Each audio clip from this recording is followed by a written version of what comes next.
NBA fans noong 1991, umiyak. Alam mo ba kung bakit? 3 sombrero, 3 kampyonato. 3 taon na nagbago sa kasaysayan ng NBA. Ito ang kwento ng Chicago Bulls at kung bakit umiyak ang buong mundo ng basketball noong 1991.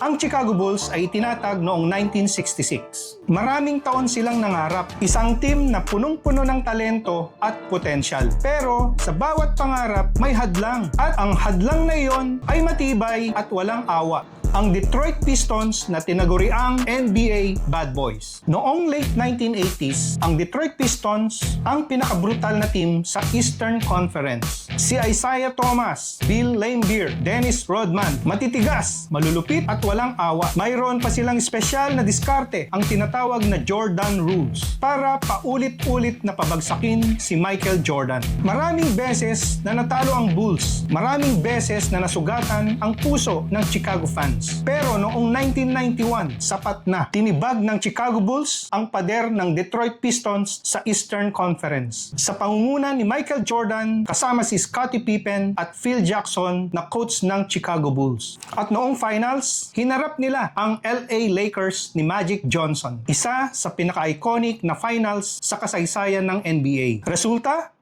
Bulls win 4-1. At sa unang pagkakataon, umiyak ang NBA. Ang Piston fans, umiyak sa sakit. Ang Bulls fans, umiyak sa wakas, sa tagumpay na matagal na nilang pinaghirapan. Ito ang sombrero sa unang kampyonato, 1991. Pagkatapos ng unang kampyonato, may nagtanong, isang beses lang kaya sila maging champion? Sinagot ng Bulls noong 1992. Bumalik sila sa finals. This time, laban sa Portland Trail Blazers ni Clyde Drexler. At muli, Chicago Bulls ang nanaig. 4-2. Back-to-back champions.